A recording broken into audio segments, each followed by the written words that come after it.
swarm of federal officials today visited a nearly empty prison in Illinois. We've been reporting that. But could they soon be followed by terror suspects from Guantanamo Bay? For the implications of that and more, let's turn to our senior legal analyst, Jeffrey Toobin. What does it mean, Jeff, if 100 or 200 detainees who are now on U.S. soil in Cuba come to U.S. soil in Illinois as far as the rights of these individuals are concerned?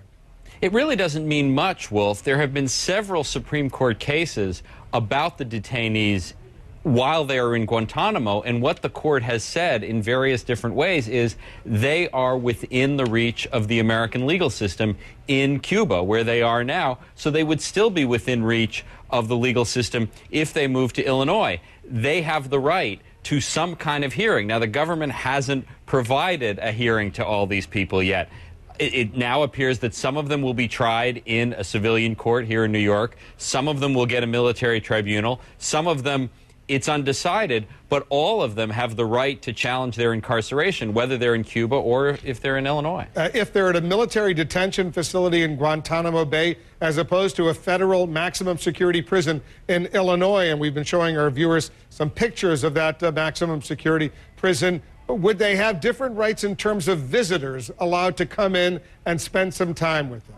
Well, they are under the most restrictive conditions. You know, it's funny. I know you've been there. I've been there. All this discussion about, you know, what kind of prison it is. The two prisons that have been built in Guantanamo since 9/11 are identical replicas of maximum security prisons, one in Indiana, one in Michigan.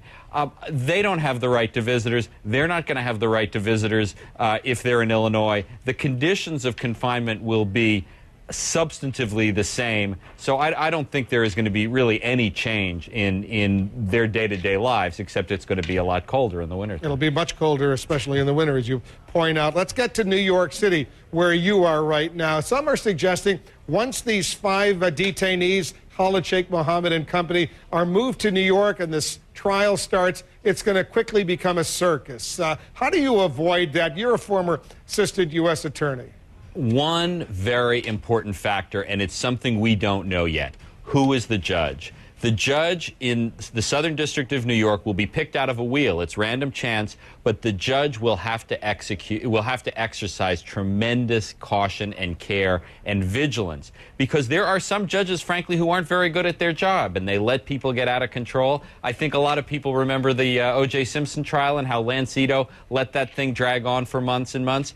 But other judges have successfully conducted very difficult trials, like the blind sheik here in Manhattan, Judge Mukasey, Judge Sand. These are judges in the who were in the Southern District of New York. They have done a great job in these cases, but a lot of it's going to depend on the luck of the draw and which judge is picked to supervise this case. Some have suggested that judge will immediately become a target of al-Qaeda, that potential jurors will immediately become targets of al-Qaeda for revenge, and they will effectively need security for the rest of their lives. Is that something that people should be concerned about? Well, it certainly happened with judges. Judge Kevin Duffy here in Manhattan, he was one of the judges in the terrorism trial. He had security, still does, as far as I know. It's a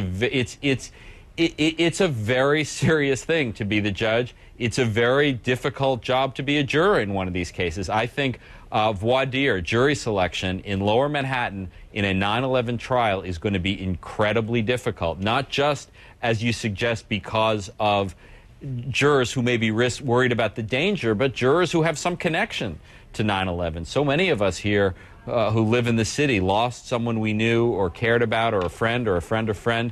It's just going to be incredibly difficult to get a jury. Maybe it'll be impossible. Maybe there'll have to be a change of venue, but I doubt any judge is going to want to do that, at least initially. Now, very quickly, what if Khalid Sheikh Mohammed or these other 4 are acquitted, which is technically possible? It is technically possible, but I don't think anyone has to worry about Khalid Sheikh Mohammed walking down the steps in Foley Square and saying he's going to Disney World. In the unlikely event that they are acquitted, they will be deported. They will be under the control of the Immigration Service.